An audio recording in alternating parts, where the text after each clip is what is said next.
Bro আমি এদিকে। প্রকৃতি খুব ডাকতেছিল, তাই প্রকৃতির ডাকে একটু সাড়া দিতে আসলাম অল্প করে। তুমি গাড়িতে যাও, আমি আসতেছি। ও ভাইয়া সরি সরি, আমি আমি তাহলে গাড়ি থেকে ওয়েট করতে। উনি একটু উনি একটু আসতেছে, উনি 5 মিনিট একটু ওয়েট করো।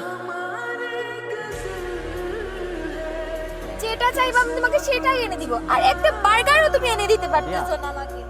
আমি না তোমাকে ভালোবাসি। কিন্তু আমি ভালোবাসবো কেন? কারণ কারণ আমি তোমাকে রানীর মতো রাখবো, আর তোমার যা যা ইচ্ছা সব পূরণ করবো। সব?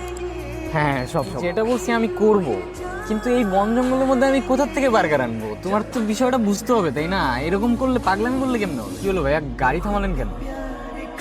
ওই যে বাগানটা দেখতেছো, এই বাগানের পিছনে ভালো একটা রেস্টুরেন্ট আছে, মানে তুমি 300-400 টাকার মধ্যে ভালো বার্গার পাবে। 300-400? আসলে ভাইয়া আমার কাছে তো আসলে 300-400 টাকা দিয়ে এখন বার্গার কেনার মতো ওয়ে নাই। 50-60 টাকার মধ্যে কিছু হইলে ভালো হইতো। নাও, সাদিয়ার জন্য বার্গার নিয়ে আসো। না ভাইয়া, আমি আপনার টাকা নিতে পারবো না। কেন? দেখেন, ও আমার গার্লফ্রেন্ড না, ওর জন্য যা করব আমি করব। আমি অন্য কারোর টাকা নিতে চাই না। আরে বোকা ছেলে, তোমরা তোমার ভাই বোনের মতো, সমস্যা কি? নাও, ওর জন্য বার্গার নিচ্ছি। যাও। নাও তো, খিদায় আমার পেটটা জ্বলতেছে। ওই যে পাঠাইলো এদিকে নাকি বার্গার। ভাই আর কত দূর, কি খাল বিল পুকুর কচুরি পানা, এই যে আর কতক্ষণ হাঁটবো আমি? হ্যালো। হ্যালো দোস্ত, তুই কি সাদিয়ারে নিয়ে ভাগছস?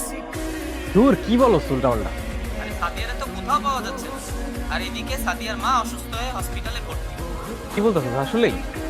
আরে ভাই, আমি কি মজা করতেছি না? শোন, আরো একটা ব্যাড নিউজ আছে। কি ব্যাড নিউজ? সাদিয়ার বাবা তো সোহান, হামিম আর রনির নামে চিঠি করে দিছে। তাই তো পুলিশ এখন তল্লাশি চালাচ্ছে। ওদের নামে কেন জিডি করছে? ওরা কি করছে?